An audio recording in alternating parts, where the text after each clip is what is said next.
We have your copy. I'm good. Yeah. You're good. Thank you. Thanks.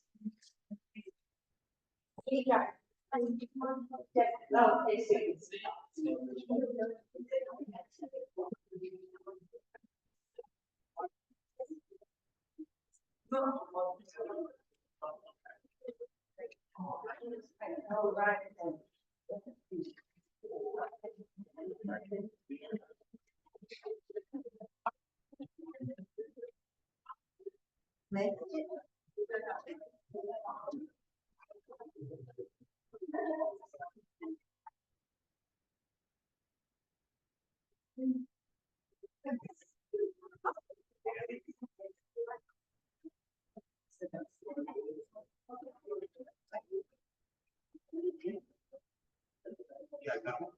much.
All right. Good morning. Let's get started. Source sheets, I assume, were circulated, right? Okay. I lost my throat, lost my voice somewhat, so hopefully you'll bear with me.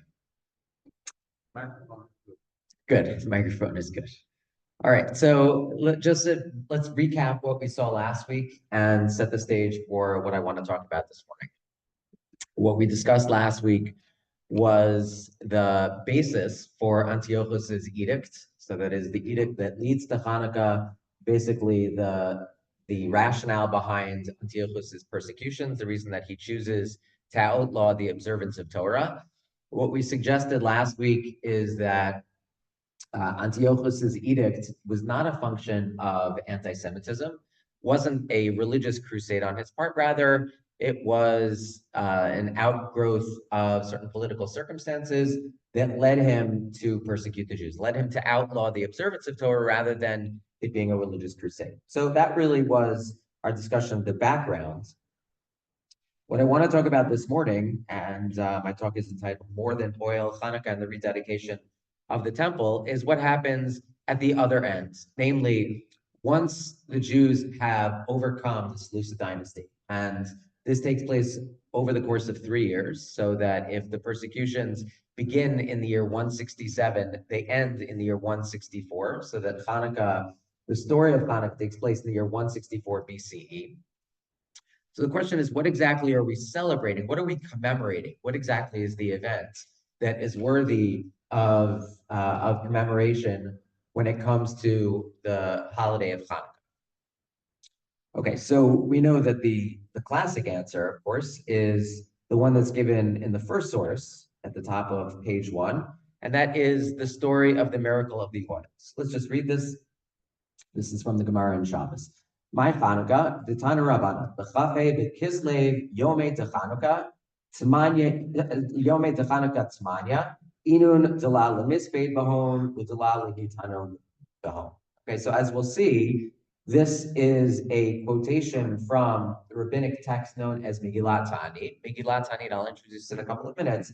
What we have here is we have Megillat Ta'anit laying out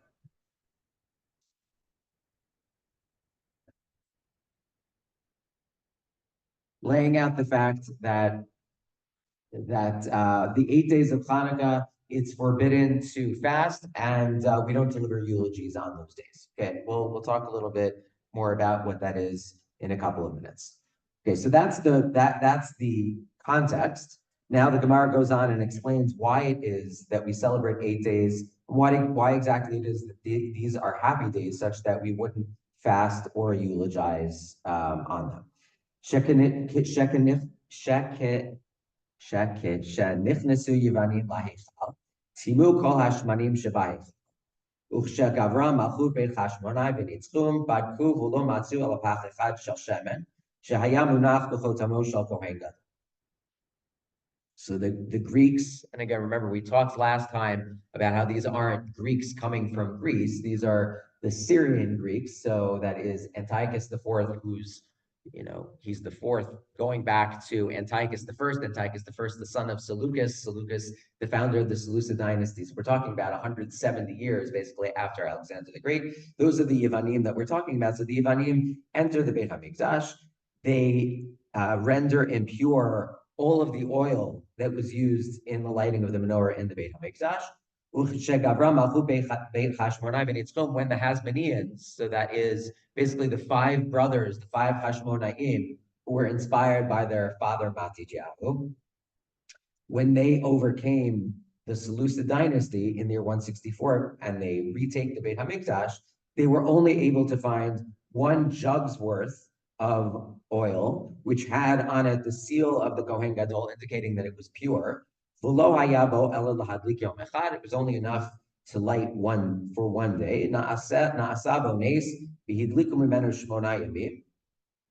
A miracle took place, and they were able to use this 1 pach shel shemen to light not for just 1 day, but for 8. The next year, they established that in commemoration of this miracle, we would have this holiday called Chanukah. Okay, so the answer to the question of what exactly we're commemorating on the holiday of Hanukkah seems relatively straightforward on the basis of this Gemara. The complication arises from the fact that we have, as we'll see, a number of other sources that talk about the basis for the story of Hanukkah, basis for our commemoration, but this is actually the only one that mentions the miracle of oils. What I want to talk about for the remainder of our time is what exactly is what we're going to see is one other prominent reason that we celebrate the story of Hanukkah. If it's not only the miracle of the Pach Shemen, which again is only found in this source, what exactly might some other reasons be for celebrating the story of Hanukkah? I think a good source that crystallizes some of the complication involved with that Gemara is the next source on the source sheet, and this is from Josephus. So Josephus is, so the previous source, let's call the previous source the Tana Rabbana, it's a Brisa. Let's assume that if it's a Tanaitic Brisa, let's date that source to around the year 200. The source that we have that is immediately below it from Josephus, Antiquities of the Jews, comes from the year 93. Okay, so we're talking about 100 years before the first source. And interestingly, Josephus himself, in one of the works that we're not going to be reading, but Josephus himself celebrates the fact that he is descended from the Hashmonaim. His Hebrew name was Yosef ben Matityahu. Matityahu, his father was named after the patriarch of the Hasmonean family. He says that he is 1/8 Hasmonean, so meaning one of his great-great-grandparents was a direct descendant of the Hashmonaim. So he certainly knows about the Hashmonaim. He celebrates the fact that he has this Hasmonean ancestry, and yet look at what he says is the basis for the practice of lighting the menorah on Chanukah. So he writes as follows. He says, "So much pleasure did they find in the renewal of their customs, and in unexpectedly obtaining the right to have their own service after so long a time." Right, the Hashmonaim managed to reinstitute the practice of Jewish law. They retake the Beit HaMikdash, that they made a law that their descendants should celebrate the restoration of the temple service for 8 days, right? Story of Hanukkah. And from that time to the present, we observe the festival, which we call the Festival of Lights. Giving the name to it, why is it that we call it the Festival of Lights? Giving the name to it, I think, from the fact that the right to worship appeared to us at a time when we hardly dared hope for it. So meaning he says, why is it that we call it the Festival of Lights? He sort of gives a metaphorical answer, namely, what this suggests is that we sort of were left in a state of darkness. We didn't dare have hope. We didn't dare believe that there was light at the end of the tunnel, divine illumination that would allow us to overcome the Seleucid dynasty. What's remarkable about this text is that the answer to his question, why is it that we call the Festival of Lights the Festival of Lights, would seem to be straightforward on the basis of the Gemara. And it's not simply that he gives another rationale. It's almost as if Josephus himself doesn't really know the answer to this question. So why do we call it the Festival of Lights? I think it's for the following reason. Now, what's interesting is Josephus, so again, he is coming 100 years before the Brisa that is quoted in the Gemara and Shabbos. He himself celebrates his Hasmonean ancestry. He's from the land of Israel, so he's a Kohen who was born in Israel.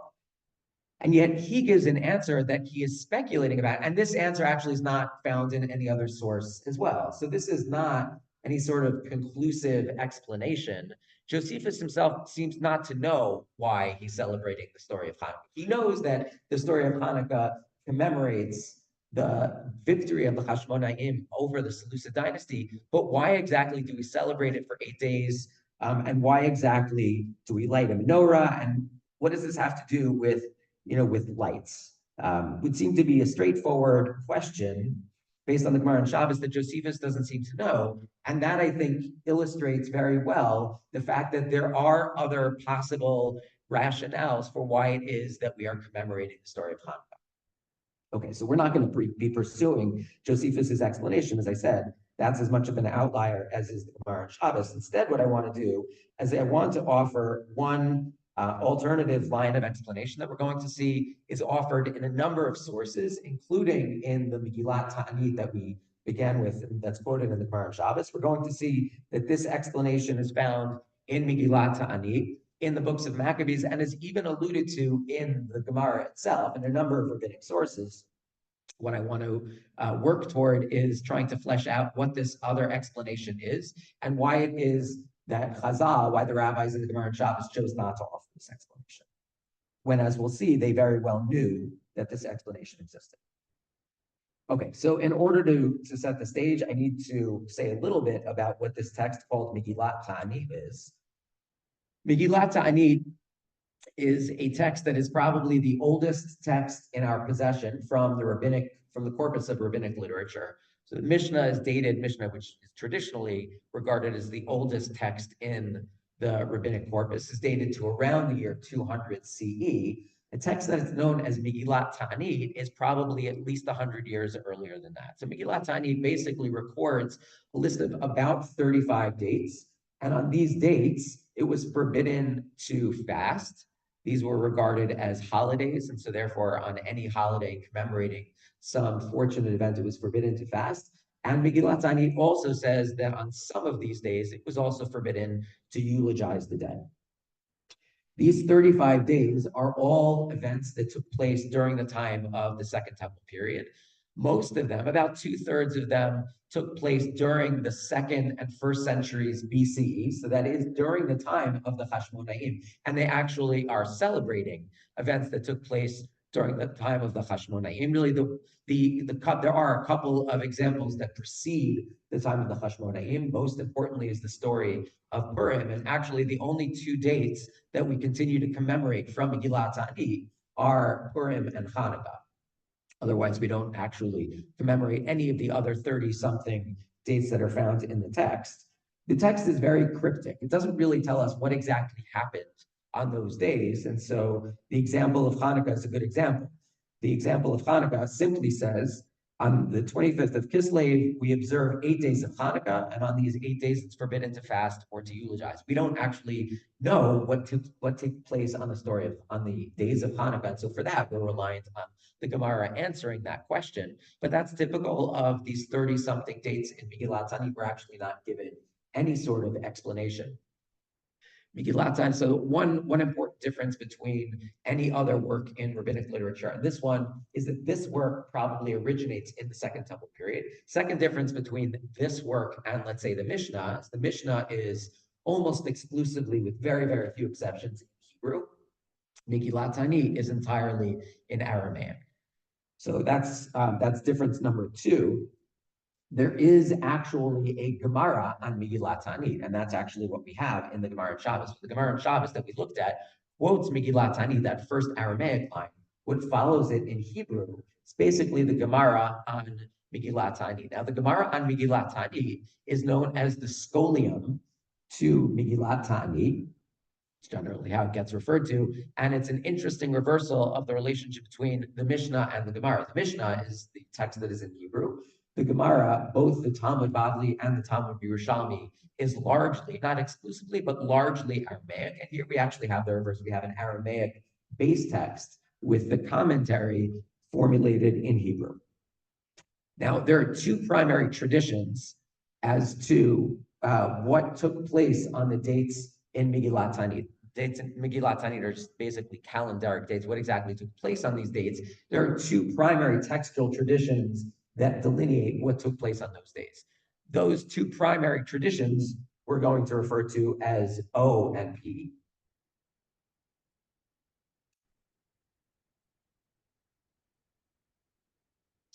So improve my voice a little bit.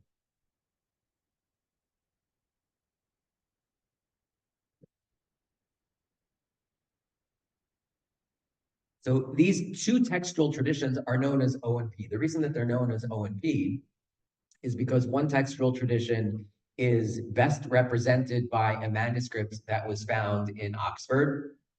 The P tradition is known as P because it is represented best by a textual witness that was found in Parma.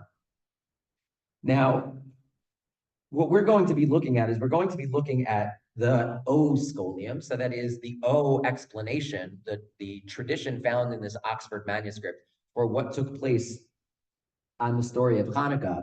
And what is going to be interesting is the explanation for what took place on the story, on the holiday of Chanukah, is going to be completely different from what we saw in the Gemara and Shabbos. Now, we're not going to also be looking at the version in the P manuscript, but if we did, we would find the same thing. Namely, the P manuscript in many ways is closer to the brisa that we saw in the Gemara and Shabbos, but it's not identical either, and it doesn't mention the Nes Pach Hashem either, right? But we're going to be looking at the Oxford manuscript because it really is so different from what we have in the Gemara and Shabbos. Okay, let's take a look at the O manuscript, the Oxford scholium to Megillat Ta'anit, in order to gain greater clarity into this, what I'm suggesting is a different explanation for what took place on the event of Chanukah. What exactly is what that we're commemorating? I should just clarify. Everybody agrees that basically what took place, the base of the story is the same. There was persecution. Jews were prevented from observing halacha. The temple was defiled. Jews were able to retake control of the temple and reinstitute the observance of halacha in the year 164. But what happens next is what's contested, and what exactly we're commemorating when we commemorate that victory is what we're going to see is contested. Okay, so let's take a look at what we have immediately below it.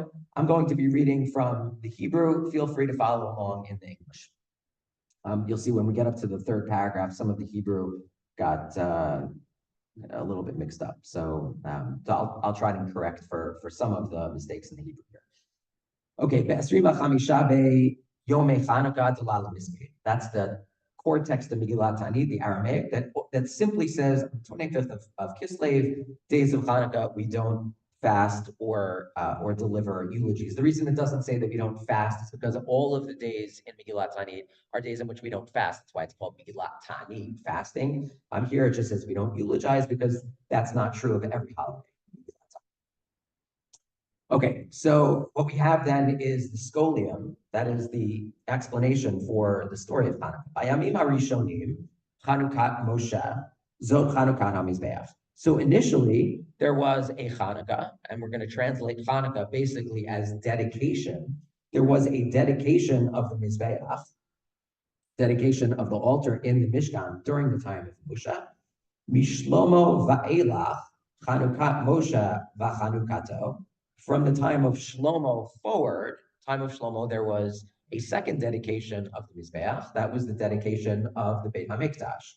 So from the time of Shlomo and forward, What this means, Chanukah Moshe Chanukato, means from the time of Shlomo and forward, they celebrated two Chanukkot, apparently on an annual basis. They celebrated the Chanukah associated with the Chanukah HaMizbeach during the time of the Mishkan. So that's the Chanukah that is described in the Torah, Shmot, Vayikra, and Bamidbar.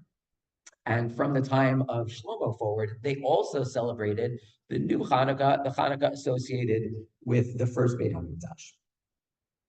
Zot Chanukah HaMizbeach, that the quote that's found on the first line there is a quote from the Torah describing the fact that the dedication of the Mishkan is referred to as a Hanukkah. And there's another pasuk that associates the word Hanukkah with Shlomo's dedication of the Beit HaMikdash, and that's what you find immediately below. Ki Chanukat HaMizbeach Shivat Yamim. It's a pasuk from Divrei HaYamim. Pasuk from Divrei HaYamim also associates the dedication of Beit HaMikdash with something called Hanukkah. And the pasuk in Divrei HaYamim says that they celebrated this Hanukkah during the time of Shlomo for 7 days. We're not actually told how many days they celebrated the Hanukkah of Moshe. Of course, the Hanukkah of Moshe too was 7 days, and then by Yom HaShmini, there's an 8th day. What's that? Well, so during the time of Shlomo, what you find in that pasuk, what immediately follows that one is there's 7 days, and then everybody departs on the 8th day. So it sounds like it's 8 days. It's during the time of the Mishkan, something takes place over the course of 12 days. That's what we read about during the laning of Hanukkah. We're going to come back to that. Okay, Ushmona Bishanita Beital Banon, very cryptic phrase, really not sure what exactly that means. Somehow that when the house of Lebanon, likely a reference to the Beit HaMikdash, Lebanon is a metaphorical reference to the Beit HaMikdash throughout rabbinic literature and Dead Sea Scrolls and elsewhere.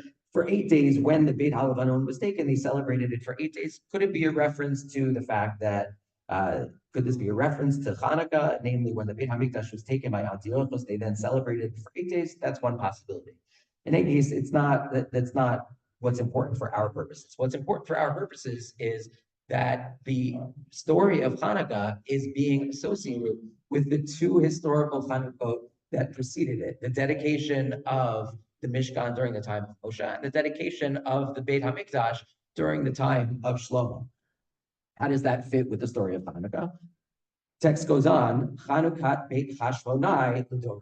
So the story of Hanukkah too is referred to as a Hanukkah, as a dedication. The difference between this Hanukkah and the previous ones is that the previous Hanukkot were only celebrated temporarily. So what we said is that the Hanukkah during the time of Moshe actually continued to be celebrated even past the time of Shlomo. The Chanukah that took place during the time of Shlomo also was celebrated after the period of its dedication. The difference between those two and the Chanukah that we celebrate is that our Chanukah is celebrated in perpetuity. What's important then is that there is some kind of an association between these three Chanukkot, so that if we begin to think about how is this text conceptualizing our celebration, what exactly is it we're commemorating? What we're commemorating basically is a third in a line of 3 dedications. Let's call it 3 Yemei Miluim. So the Yemei Miluim, basically the period during which the preparation was being laid for the dedication, the 7 days culminating with an 8th day during the time of Moshe, 7 days leading to an 8th day when everybody was sent home by Shlomo, and 8 days during the time of the Hashmonaim. So there is an association. It seems like, just as a preliminary matter, what we're seeing is that the way that the story of Hanukkah is conceptualized, what we're doing is basically celebrating a third dedication, but it's more complicated than that.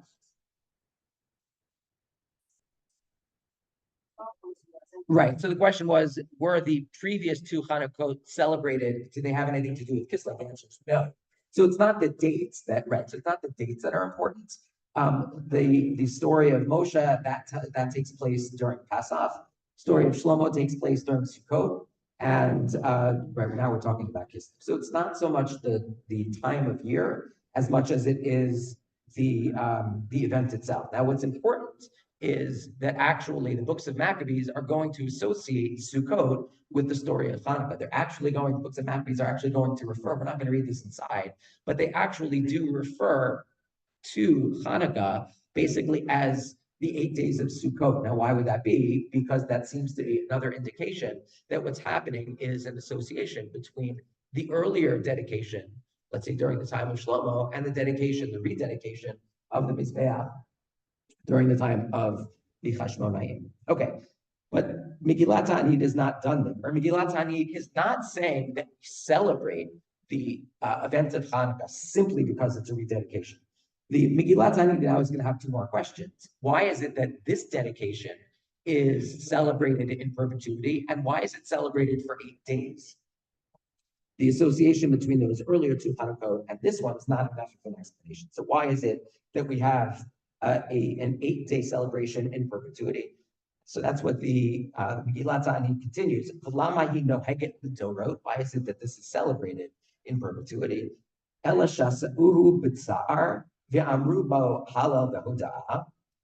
So they did this in a state of distress, just as they were sort of emerging from a state of distress, and they recited on this event Hallel.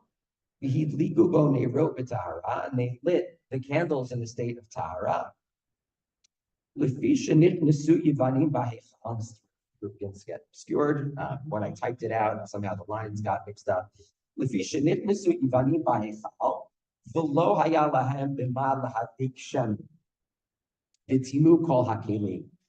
So what happened when the Yevanim entered the Heichal? What did we see in the Gemara and Shabbat? So in the Gemara and Shabbat is when the Yevanim entered the Heichal, they only found one pure jug of oil. What's happening? I'll try to talk better. What happens in the story of Chanukah, according to Megillat Ta'anit, is this too much for me to talk this loud? I just want to try to talk over them.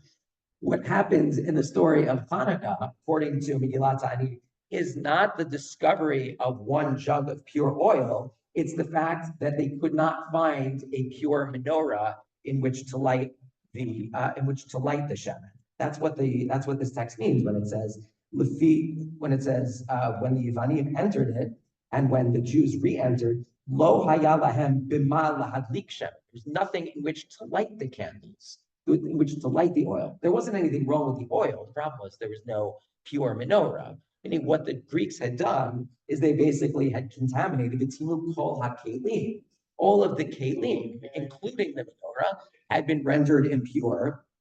And so therefore it was up to the Yevani, it was up to the Chashmonaim not to find more oil or not to ensure that whatever oil they found would last. It was to purify the kelim in the Beit HaMikdash, right? Basically to reconstitute the kelim, including the menorah that had been rendered impure. So what did they do? 2 lines from the bottom. Ukeshek yad Beit Hashmonaim overcame the Greeks. They view Shiv'a Shipudei Barzel. They brought 7 iron spits, V'chipum biva'atz, and they coated them in tin, V'hitchilu lahadlik, and they lit these 7 iron spits. So meaning, what did they do? They didn't have a pure menorah. They didn't want to wait until they could purify the existing menorah. So what did they do? They built an ad hoc, basically a makeshift menorah out of 7 iron spits that they then coated in tin simply to make it look a little bit more aesthetically appealing. And they used this makeshift menorah to light the shemen. So what we're celebrating on Hanukkah then is not the reconstitution of oil from 1 day to 8 days. It's the fact that the Chashmonaim were able to build the menorah again when they found that it had been contaminated. That's what we're celebrating. That's why Chanukah Beit Hashmonai is celebrated in perpetuity. That's the event. Now, why is it that we celebrate it for 8 days? It didn't take them 8 days to actually build. So the Megillat Ta'anit, the Scholium, goes on and says, why did we celebrate it for 8 days? I can turn the page.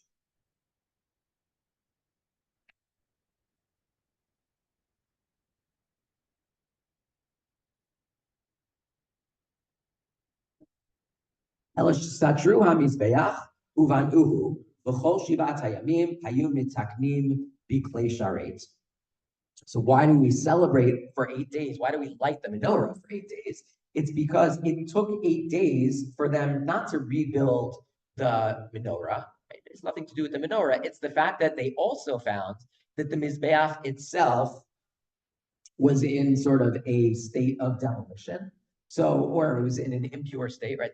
The Mizbeach and the Beit Hamikdash had held pig on it. So what they're doing is they demolish the existing Mizbeach, they hide the stones away. Now, presumably, it doesn't take 8 days for them to do that. It might have taken 8 days for them to do that. It says that it took them 7 days to repair the existing klei sharet, all of the kelim that were necessary in order to conduct the avodah. It might be that the 8 days comes because on the first day they destroyed and rebuilt the Mizbeach. And then for the subsequent 7 days, they reconstituted the Klei Sharet. And so that's how we get 8 days. So there is a combination here of two events that took place that account for why it is that we celebrate an 8-day holiday in perpetuity. A combination of the fact that they built this makeshift menorah when they couldn't find a pure menorah with which to light the home, and the fact that it took them 8 days to do a combination of two things, to build the new Mizbeach and to purify all of the Klei Sharet. This together, the Megillat Ta'anit is saying, is the third in a series of the Yimei HaMiluim. Right? Basically, this is what took place during the time of Moshe in the Mishkan. This is what took place during the time of the first Beit HaMikdash under Shlomo. Basically, laid the groundwork for the service in the Beit HaMikdash. That's what's happening in Chanukah. And so there are really three parts to this passage in Megillat Ta'anit that I want to explore further. This analogy to the Yimei HaMiluim, conceptualizing Chanukah as the third in that series. The fact that they built this makeshift menorah and that was a prominent part of the holiday. And the fact that they demolished and then rebuilt the Mizbeach. So then in a certain sense, what we're celebrating is the Chanukah HaMizbeach. What I want to do, I'll take questions in 1 second. What we're going to do next is I want to show that Megillat Ta'anit is not an outlier, that we find other sources, both within rabbinic literature and outside of it, that talk about each of these three dimensions. So that in many ways, this part of the story is somewhat more prominent than the story that we find in Chazal, story about the Nes Pach Hashem. Okay, let me stop and take questions. Yeah, I'll try to say the questions over because I know that there's no way to make it.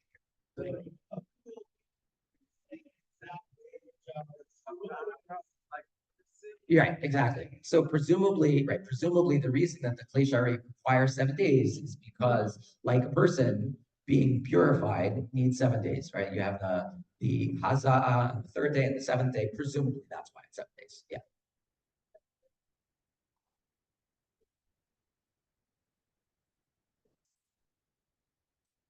No. So the question was, is the Oxford manuscript from the Cairo? The Oxford manuscript is not. They did find manuscripts of Megillat Ta'anit in the Cairo Geniza, but this scholium is a medieval manuscript, not found. It's a medieval manuscript, not found in the Cairo Geniza. There are other. It's not that they only have 2 surviving manuscripts of Megillat Ta'anit. They have many more, but the O and the P manuscripts represent what are regarded as the purest traditions, purest representatives. Now, I should just add that get to what I want to add, but that's, yeah.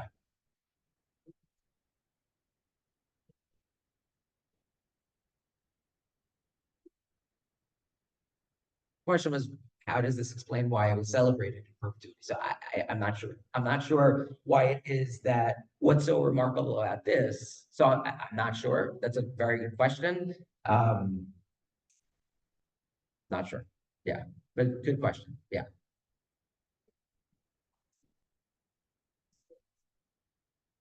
How similar is an iron spit to a missile? Okay, probably similar, right? Good question. How similar is an iron spit to a missile?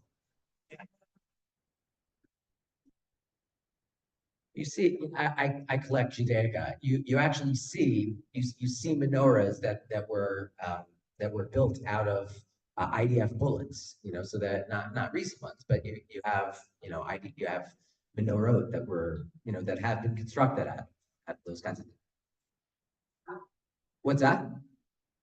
Also built for missiles? Interesting. Yeah, go ahead.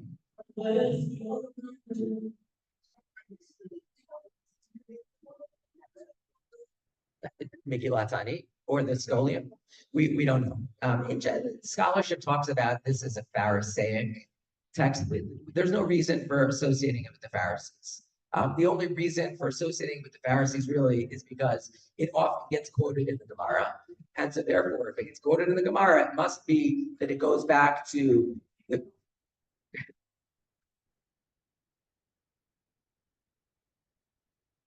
it must be that if it gets quoted in the Gemara, the rationale goes that it's associated with the antecedents of the rabbis, namely the Pharisees. But that's not enough of an explanation. The answer basically is we don't know. Yeah. Okay, so I just want to just turn the page for 1 second to page 3, top of page 3. If there are people in the back who can't hear me, Robert, am I loud enough at this point? I still am.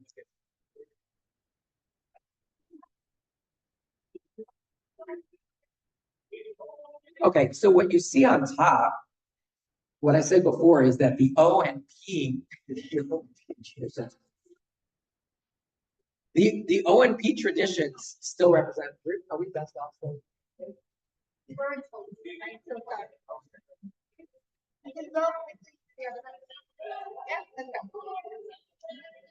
we're going to relocate into the shul. I think that'll be better. Those of you who are online, we're just going to be shutting them off, or I can take them up.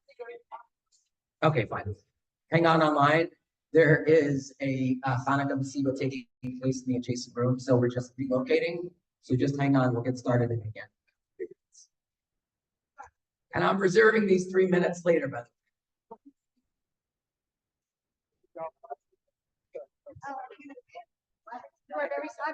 I think so.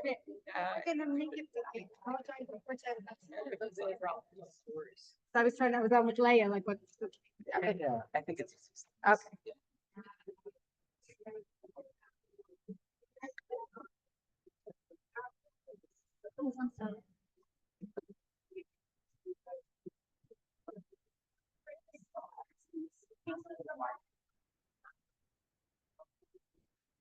Oh, I'm sorry.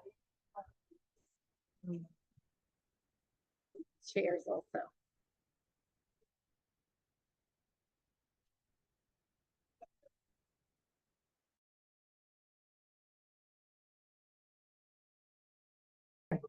I was good. Let's go. They're at their thing. We're taking over the thing. Let me just look this up.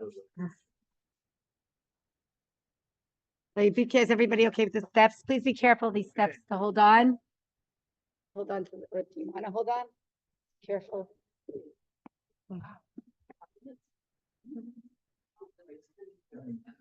Please do.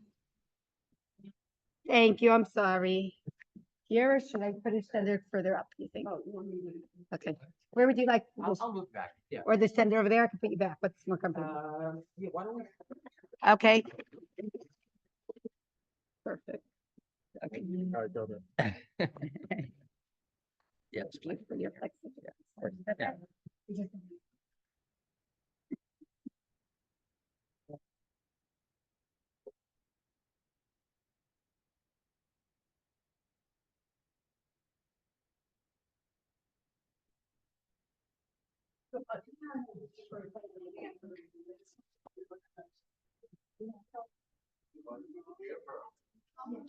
Just gonna, I can unplug this for 1 second, right? I just don't want anybody to. Yes, the problem is.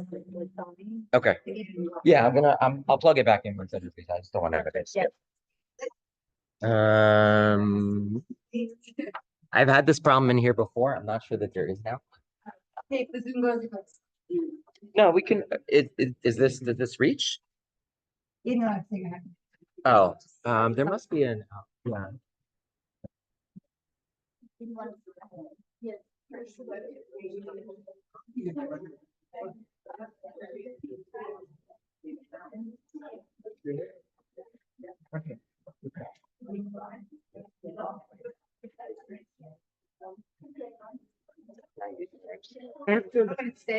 Yes, I owe you an answer. Yeah, the big question.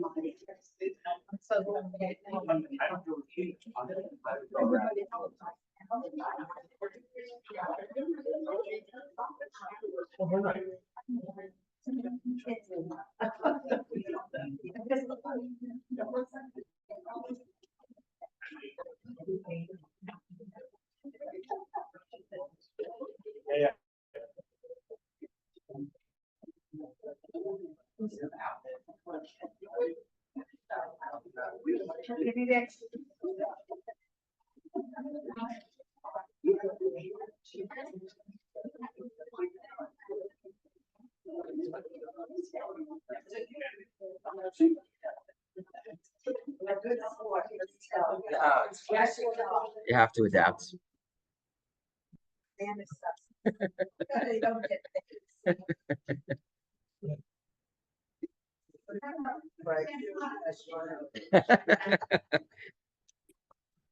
High praise, high praise. Okay.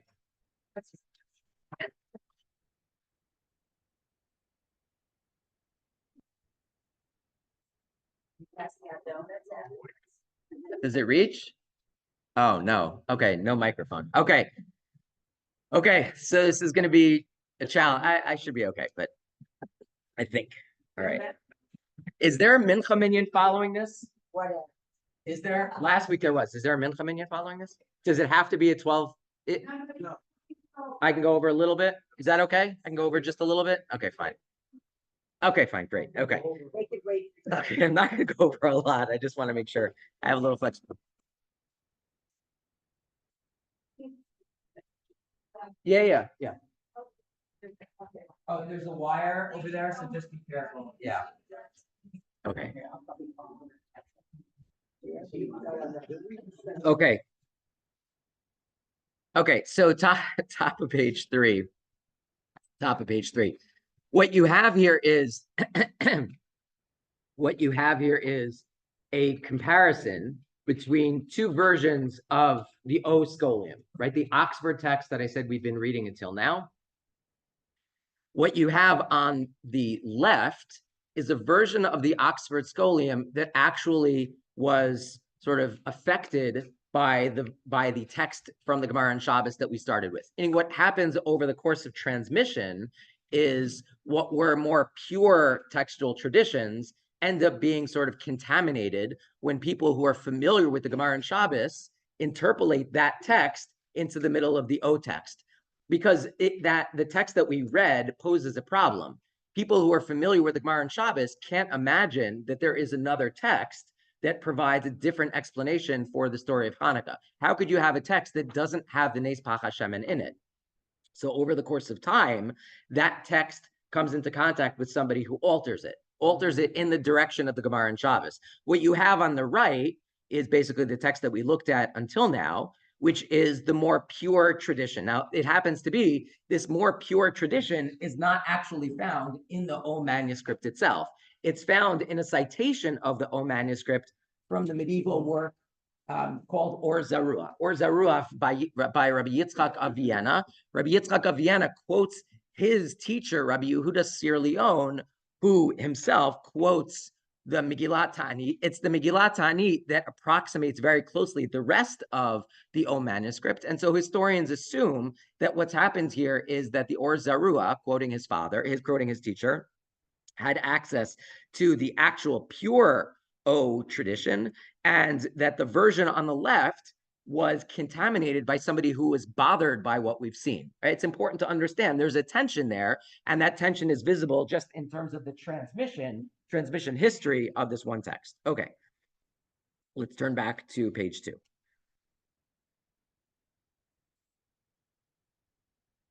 Okay, so what I want to do is I want to show that each of the 3 elements of the Megillat Ta'anit O manuscript, and for now I'm just going to say Megillat Ta'anit, right, as shorthand for the Oxford manuscript of the Scholium to Megillat Ta'anit from now on. Now, I want to show that the three dimensions that we saw in Megillat Tanit, first of all, the fact that the story of Chanukah is associated with those two earlier Yemei HaMiluim, the two earlier dedications of the Mishkan and Beit HaMikdash, number one. Number two, the fact that it records this building of a makeshift menorah. And number three, the fact that on the event of Chanukah, we're marking the demolition and reconstruction of a new Mizbech. I want to show that those weren't outliers and that we actually find other texts that talk about each of those three things, both within and outside of rabbinic literature. So let's start with the first of them, namely the association between the earlier dedications, the earlier Yemei HaMiluim, and Chanukah. So what we have here is we have a selection from the work Second Maccabees. We looked at parts of Second Maccabees last time. Parts of Second Maccabees that we looked at last time were from chapters 3 to 6. The first two chapters of Second Maccabees are actually letters that are being written by some people in Yerushalayim to people in Egypt, urging them to celebrate this new holiday called Chanukah.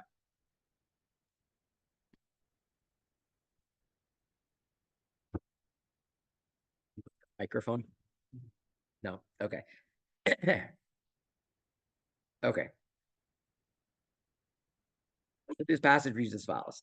The prophet, this is part of this letter that is being written, explaining why it's imperative that the community in Egypt observe this holiday of Hanukkah. The prophet Jeremiah, having received an oracle, ordered that the tent and the ark should follow with him, and that he went out to the mountain where Moses had gone up and had seen the inheritance of God.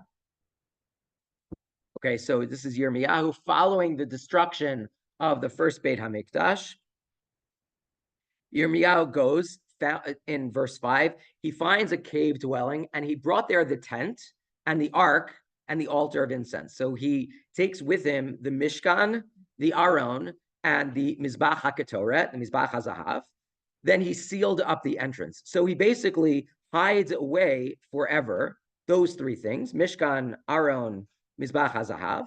Some of those who followed him came up intending to mark the way, but could not find it. When Jeremiah learned of it, he rebuked them and declared, the place shall remain unknown until God gathers his people together again and shows his mercy. So God will again disclose where those three things are hidden, but it's only going to be basically in Yemot HaMashiach. Oh, wow. It looks like a. Okay, it is working. Wow, amazing. Wow. We're getting there. Save the day. Okay, yeah, we're getting there. Okay, so, all right, so according to this text, God will disclose these things basically at the time of Yemot HaMashiach. The time of Yemot HaMashiach, and the cloud, as it showed it, this is the key line for our purposes, the cloud as it showed itself to Moses, and as Solomon prayed that the place be specially sanctified. I mean, what's going to happen in Yemot HaMashiach? You're going to have the third time in history when the cloud, namely the divine presence, is going to rest on the Beit HaMikdash, just as it did following the dedication of the Mishkan, just as it did following the dedication of the first Beit HaMikdash. So what's being described here is not the story of Hanukkah so far. What's being described is the eventual building of the Beit HaMikdash, where again, we're still talking about the time of Bayit Sheni. So it's not a Bayit Shlishi that's being predicted here, but during the time of Bayit Sheni, eventually, when Mashiach comes, you will again have this third event when the divine presence will rest on the Beit HaMikdash. So there is, not talking about Hanukkah yet, but there is an association being drawn with those two earlier Hanukkah. Now, text goes on, says that the first Hanukkah of Moshe took place over the course of 8 days. Verse 12, likewise, Solomon also kept the 8 days. Verses 16 through 18 are very important for understanding how Hanukkah relates to those two earlier Hanukkah. Since, therefore, we are about to celebrate the purification, we write to you. You would do well to keep the days too. It is God who has saved all his people and has returned the inheritance to all, and the kingship and the priesthood and the sanctification as he promised through the law. We therefore have hope in God that he will soon have mercy on us and will gather us from everywhere under heaven to his holy place, for he has rescued us from great evils and has cleansed this place. Verse 18 is important because what it suggests is some sort of connection between what was described in verses 7 and 8 and the actual story of Hanukkah.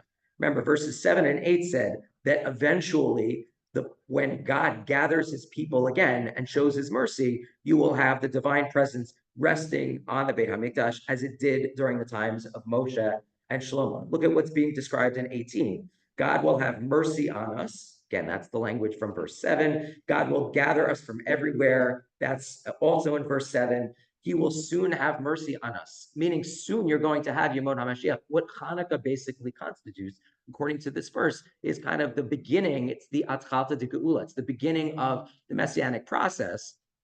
So that what we're celebrating in the time of Hanukkah, according to this text, is basically the onset of the time of Mashiach, when during the time of Mashiach, we're going to have sort of the definitive Hanukkah. So this text resembles the previous two, goes a little bit beyond the previous text from Megillat Ta'anit. But what you have is an association between those two Hanukkot and the current one, where the pivotal addition here is that the other reason why we celebrate Hanukkah, according to this text, is because it's the beginning of Yemot HaMashiach. And so in that way, it's a really important moment. A little bit different than what we saw in Megillat Ta'anit, the important commonality being that we conceptualize Hanukkah as a rededication, as a third in the series of the Yemei HaMiluim that parallels the Yemei HaMiluim from Moshe and from Shlomo when the cloud of God rested on the Beit HaMikdash. So Hanukkah story is being redefined or reconstructed to fit a different situation. It's being right to grander in this text. Yeah, in this text, Hanukkah is being understood not as a historical moment, but as a trans-historical moment. That is the beginning of Yemot HaMashiach, according to this. Yeah. You would say that the talking about Har Moriah, or you talking about Har Sinai? In which verse? In 8? Verse 5, 4. The same Har that Moshe Rabbeinu went on. Oh, yeah, I guess so. Right, I guess so. Right, I guess so. That's what it sounds like. Yeah. What does that? That tradition, though, was lost because now no one knows what Har Sinai. And the point here is that when Mashiach actually takes place, we know that Yemot HaMashiach didn't actually happen. But when Yemot HaMashiach takes place, this text is saying we will again know Har Sinai. Again, according to the author of Second. Yeah. So is this a text that's really known? And I mean, when Yeshua says, I found the Torah in the back room, the ark wasn't there. Jeremiah buried it, and after the destruction of the first temple. So the Aron wasn't there during the time of the second temple. Correct. Yeah, exactly. This is a little deviation, but that's actually true as a historical matter. Meaning we know that the Aron wasn't there during the time of the second. Again, that's according to that. I wouldn't assume anything. I wouldn't ascribe historical reliability to anything that this text says about Yirmiyahu. But it's true that this text does attribute to Yirmiyahu the fact that they hid it. Yeah. so this is really, I don't understand why if this book is alluding to like a Messianic prophet, etc. Why did you canonize in the Tanakh? So Second Maccabees. So first of all, you have a lot of texts from Bayit Sheni, and maybe in some future occasion, it seems like maybe I should talk at some point about all of the texts that we know that we continue to have access to from the time of Bayit Sheni. It's probably worthwhile. Second Maccabees is only one among many texts from Bayit Sheni that talk about the Messianic period. In this particular text, and there are reasons why all of these texts wouldn't have been included. In the case of Second Maccabees was actually written in Greek. There was no way that a Greek text was ever going to make it into Tanakh. There are other texts. The book of First Maccabees was actually written in Hebrew and translated. So, it's a stronger question in the case of First Maccabees. Why wasn't First Maccabees included? We'll talk a little bit. My third talk this year, not next week, but in 2 weeks, is going to be about the legacy of the Hashmonaim. So we're sort of moving chronologically. Where does the story go from here? I'll mention briefly maybe why it is that First Maccabees isn't included in Tanakh. Second Maccabees was just never going to be a candidate. Yeah. Going back a little bit to the difference between the contaminated text of the Oxford, yeah. That's a corruption. What does that mean? Because the whole narrative, the debate of oil and decays and things like that comes up with so much Torah and, surrounding that, that's not given. So that's still the Gemara and Shabbos, right? So leaving aside, meaning that what's remarkable, the reason that it's noteworthy that the Megillat Ta'anit has reference to that event is because the Gemara and Shabbos became so important that any text. Now, it doesn't mean all that this means doesn't mean that the Gemara and Shabbos is an invention. It didn't happen, but it does mean that there are different aspects of the story that are being accented. The question that we'll raise at the end is. So the Gemara we're going to see, the Gemara knows about all of these different pieces of the story. It knows that there's, no. Meaning the Gemara and Shabbos for sure is an authentic text. But then what happens from there is that text migrates to other texts that present a different version of the story because the Gemara and Shabbos has become so well known. That's the suggestion that I'm making. Nothing. That's what I'm saying. So it doesn't mean anything. It just means that there is this other, I mean, it can mean whatever you want it to mean. But what I'm suggesting is it doesn't have to mean anything. It means that there are these other versions of the story and they're not alternative accounts, but they are alternative accounts of what it is that we're commemorating.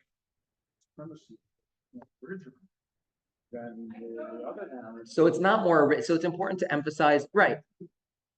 I don't know. I'm not sure. I mean, right. So miracles are miracles. I don't, anyway. Okay. So what I want to do now is there mincha taking place in here now? Okay. All right. So what do you guys have mincha in here later? What time? Okay. 2. Great. We will be done by 2, I promise. Okay. So the Gemara in Avodah Zarah is what follows this. And sorry. Oh, I should have said what we just saw is the that in 2nd Maccabees we have what is a clear connection being drawn. The Gemara also has, actually the Mishnah also has a connection that is drawn between the story of Chanukah and the Yemei HaMiluim. It's much more cryptic, but it's definitely there. The Mishnah in Megillah says, what portion of the Torah do we read during Chanukah? We read the portion of the Torah about the korbanot of the 12 Nisi'im that were given during the Yemei HaMiluim. So the Nisi'im are bringing korbanot as the Mishkan is being dedicated. That's the story that we hear about in Bamidbar, Perek Zion. Why is it that in particular is the story that has been selected for the laning on Hanukkah? It's not about Hanukkah, because what Chazal basically are saying is there is this association between the dedication of the Mishkan and the Hanukkah that we are celebrating on Chafei Kislev. So even though they don't make the point as explicitly as what we just saw in 2nd Maccabees, it's definitely there kind of, in embryonic form. We're going to see a little bit later, the Ramban is going to elaborate on that greatly. The Ramban is going to say in much more explicit terms that there is this connection, but it's important to emphasize just preliminarily, Chazal also recognized this connection between Chanukah of Chafei Kislev and the earlier Chanukah. Okay, what about the other 2 elements of the Megillat Ta'anit, the fashioning of the makeshift menorah and the building of a new Mizbeach? Okay, so Gemara Avodah Zarah, which is page 3. So the context here, we're just going to skip ahead to the bolded line. Rabbi Yossi Bar Yehuda Omer. So the context here is you're not allowed to fashion a house that looks like the Beit HaMikdash. You're not allowed to fashion a table that looks like the Shulchan where the Lechem HaPanim was made. You're not allowed to fashion a menorah that's modeled after the menorah in the Beit HaMikdash. Rabbi Yossi Bar Yehuda Omer, Afshel Eitz Lo Yaseh. Rabbi Yossi Bar Yehuda says you're also not allowed to build a wooden menorah, Kederach Shasu Beit HaShmonayim, because the menorah that the Hashmonaim built, a makeshift menorah, was made out of wood. To which the response is Amrulo Misham Raya Shipudin Shel Barzel V'chipum Biva'atz. They weren't actually made out of wood. The makeshift menorah was made out of iron, and they covered it with tin. So there is, again, this cryptic statement the Gemara in Avodah Zarah is aware of this tradition that is given context in the Gemara in the Megillat Ta'anit, that the Hashmonaim built some kind of makeshift menorah. If we only had this text in isolation, we wouldn't know what this is in reference to, but we can reconstruct it based on what we have in Megillat Ta'anit. Namely, this is a reference to the makeshift menorah that was constructed when the Hashmonaim couldn't find a pure menorah with which to build. So again, Hazal know not only about the association between Chanukah HaMizbeach during the time of Moshe, Chanukah HaMizbeach during the time of Moshe, Shlomo, and the Chanukah of Chav Kislev. They also know about this tradition that the Hashmonaim built a makeshift menorah. Okay, there is another, yeah. Right, correct. The original one, right? So presumably they then went on. There's no question that they went on. There was another gold menorah. There's no question that there was a gold menorah. The gold menorah that's depicted on the Arch of Titus presumably is based on the fact that somebody saw a gold menorah being carried through the streets of Rome. So there's no question that there was a golden menorah in the Beit HaMikdash. Presumably that makeshift menorah, either what the Gemara goes on and says that eventually when they became more wealthy, they made it into silver and then they made it into gold. There's no question that that was a makeshift menorah that eventually was either replaced with a golden one or just ended up being covered in gold. Okay, so the third aspect of that text also is going to show up. The third aspect, namely, the fact that the Hashmonaim demolished and reconstructed the Mizbeach. So this is the story from First Maccabees. Again, that's the text that I referred to earlier. And as I said last time, First Maccabees and Second Maccabees, not like Shmuel Aleph and Shmuel Bet, two texts that really have nothing to do with, they both record roughly the same set of events, but they're not by the same author, different agendas, not a concern for today. But first, this passage in First Maccabees is describing what happens when the Hashmonaim retake the Beit HaMikdash.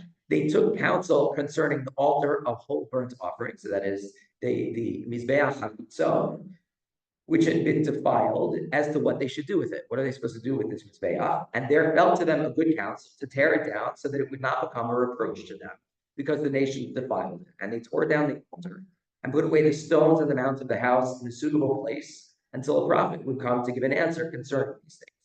And they took whole stones according to the law and built a new altar like the former. So what did they do? Just like Megillat Ta'anit said, they demolished the original Mizbeach, rebuilt a new one, and hid away the stones from the original Mizbeach. So here too, Megillat Ta'anit is not an isolated text. And what we see in the next source, the top of page 4, is that Chazal were aware of this tradition as well. But actually, just to continue that passage from First Maccabees, just at the top, the bolded section, they accomplished the rededication of the altar in 8 days and offered whole burnt offerings with gladness. And Judah, his brothers, and the whole assembly of Israel established that the days of the rededication of the altar would be commemorated. So how is this holiday being referred to in First Maccabees, not as Chanukah, not as Josephus implies the holiday of lights, probably like Chag HaUrim, but rather the days of the rededication of the altar, something like Chag Chanukah HaMizbeach is how the Hebrew presumably represents what the holiday would have been called. Okay, the Mishnah too knows about this tradition that the Hashmonaim demolished and then reconstructed the Mizbeach. Mishnah Midot, there's this chamber, a number of different chambers on the outskirts of the Beit HaMikdash. One of them is called the Beit HaMoked, this fire chamber, apparently because it used to have a perpetual fire that would be used by the Kohanim to warm themselves when it was cold. And there were a number of things that were kept in these chambers that were located inside the Beit HaMoked. One of them, the bolded section on the bottom, is Mizrachit Tzfonit Ba'ganzug B'nei. I should just say, if anybody needs to leave, please leave. We're almost done, but like I said, I'm reserving a few minutes at the end. This is being recorded, so if you do miss parts of it, I'm sure they circulate it. And if they don't, then get in touch with me. Mizrachit Tzfonit, what's one other thing that was kept in this Beit HaMoked? Mizrachit Tzfonit in one of the chambers that was to the northeast. Va'ganzu b'nei Chashmon, right? It's a b'nei hamizbeach sheshiketzu malchei Yavan. So Chazal knew about this tradition that the stones of the original Mizbeach had been demolished and set aside by the Chashmonaim, stored, again, according to the way that First Maccabees tells it, until they would get a definitive answer about whether they could actually reconstruct it on the basis of this. Okay, so the question we're going to want to raise is, Chazal clearly know about this tradition that associates Hanukkah with these earlier two Hanukkot, that associates Hanukkah with the fashioning of some kind of makeshift menorah, and associates Hanukkah with the demolition and reconstruction of the new Mizbeach. Why don't Chazal focus on those parts of the story rather than focusing on the miracle of the Nes Pach HaShemen? Just to put the point a little bit differently, if you had to sort of choose two different models, in many ways, the Nes Pach HaShemen, it's a nice idea, but in terms of what we're celebrating, it's somewhat more trivial than I think the event that is being described in these other sources. Why would Chazal want to focus on something? This is a question, we're going to answer this question in a little bit, but why would Chazal want to focus on the Nes Pach HaShemen rather than focusing on this as a rededication modeled after the earlier rededications? Why would Chazal want to focus on that? I'm not asking, I'm only asking the question rhetorically because we're going to come back and answer it. So unless you have a different question. Yeah, go ahead. Yeah. Thinking about the menorah that we have now with the eight candle time, and if we're thinking about that Hanukkah is based on the rededication, and he says you cannot make the same kind of menorah. Did they decide to make a menorah with 8 candles? No, it says that they use 7. Says they use 7 because they're building it. But now, I'm saying, did we make it with 9, 8, and 1? Because we were not, even though we might be commemorating the 3 things, and since we're not allowed to make. Right, we wouldn't be allowed, right. So we make it out of 8 in part because there are 8 days, but you're right that it would be a problem for us to have a menorah. Based on that Gemara, it would be a problem for us to have a menorah that was made out of 7. That's what it sounds like from that, yeah. They didn't use the menorah originally because it was coming. Right. And they toggle it or something? They have to have a brand new one? So it's an interesting question. That's what it sounds like. They wanted to turn to it for immediate use, right? For immediate use, they don't want to, right? So it sounds like, could they have? Yes, probably. They said they were poor and then they had a silver. Oh, you're saying why didn't they? Yeah, so the Gemara makes it sound like that, once they build it, they want to use that one at least, right? And they're not going to go back to the original. But you're right, they could conceivably have. Okay, I want to look at just 2 more sources. I'm going to assume that we broke for about 10 minutes, so we'll go till 12:55. So another 4 minutes. What's interesting, you can look at the Ramban on your own time. What's interesting about the Ramban is that the Ramban expands this association between the story of Hanukkah and the Yemei HaMiluim from earlier. He questions a midrash that is quoted by Rashi. Rashi says that Aaron saw that the 12 Nisi'im each had a day devoted to a korban for their shevet, and Aaron had what Rashi refers to as becoming disheartened. He had Chalisho Sadas, and what God says to him in order to sort of console him is, your future lot is greater than theirs. You are going to be able to light the candles on a daily basis. So the Ramban says, how is that? What exactly is the Mechama there? And he goes on and says that when God told Aaron that he was going to light the candles, he was referring to the candles associated with Hanukkah. Namely, the Chanukah of Bayit Sheni is what's being referred to here. And what the Ramban goes on to talk about is the fact that there is this association between the Yemei HaMiluim, when Aaron was told that because you didn't have an opportunity to bring a korban, I will therefore sort of compensate you by allowing you to light the candles. What he was referring to is the Hashmonaim eventually lighting the candles. That's a more explicit association between the Yemei HaMiluim of earlier and the story of Hanukkah. And it's remarkable because it's expanding it beyond what we have in Chazal, where Chazal are limited to saying that the laning on Hanukkah is from the Yemei HaMiluim. What we have here is we have the Ramban is expanding that and using that to explain a midrash that's cited in Rashi. Okay. The tradition that associates these earlier two Chanukkot with the Chanukah of Kislev was widespread enough that even in texts that didn't focus on the religious dimension of the story, that didn't talk about the Hashmonaim as going into the Beit HaMikdash, still talked about the association between their holiday and previous ones. Take a look at we're at the bottom of page 5, the text from Psikta Rabati. Zota Chanukah sha'anu osim zecher laChanukah Beit Hashmonai. According to Psikta Rabati, which is a later midrash, let's call it early medieval. What are we celebrating on Hanukkah? We're not celebrating anything having to do with the Beit HaMikdash. We're celebrating the founding of the Hasmonean dynasty. Zota Chanukah sha'anu osim zecher laChanukah Beit Hashmonai. Not Chanukah HaMizbeach, not a dedication of the Beit HaMikdash, but rather the creation of the Hasmonean dynasty. It's a political event, according to Psikta Rabati. Again, this is very much an outlier. So why exactly what are we celebrating? Go to the third line.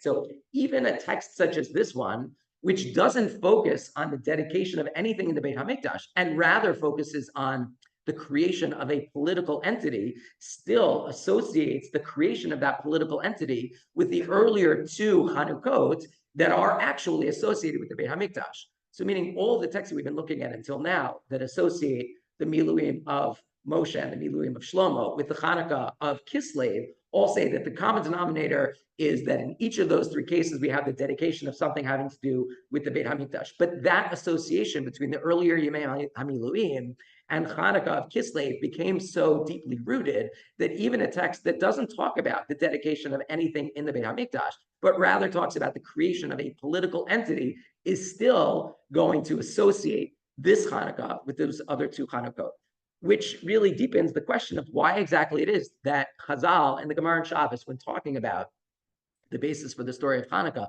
focus not on everything that we've been discussing, the parallel to the Yemei HaMiluim, the demolition of and reconstruction of the Mizbeach, the fashioning of this makeshift Mizbeach. Why did Chazal focus on the miracle itself?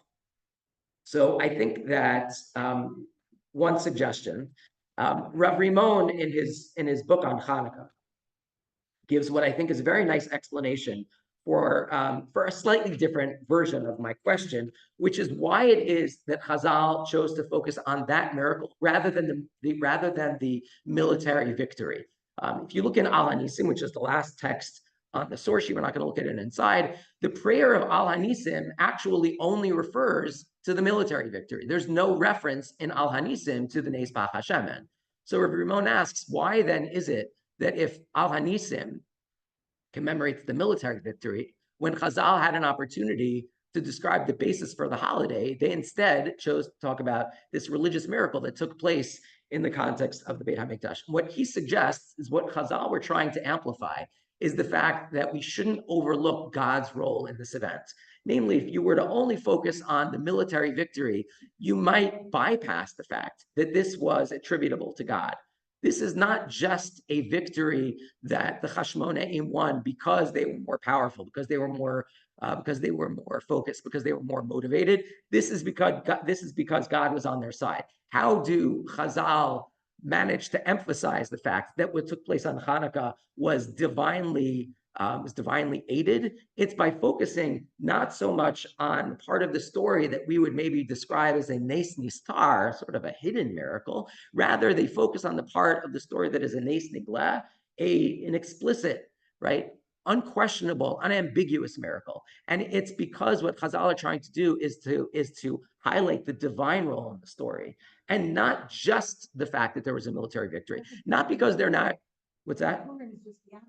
Yeah, correct. Not because they're trying to downgrade. Let me just finish the thought. Not because they're trying to downgrade what the Hashmonaim did, but because it's important for them to say there was this divine role in the events that Chazal choose to focus on a different dimension of the story. And I think something similar could be used to explain the story that we've been telling today.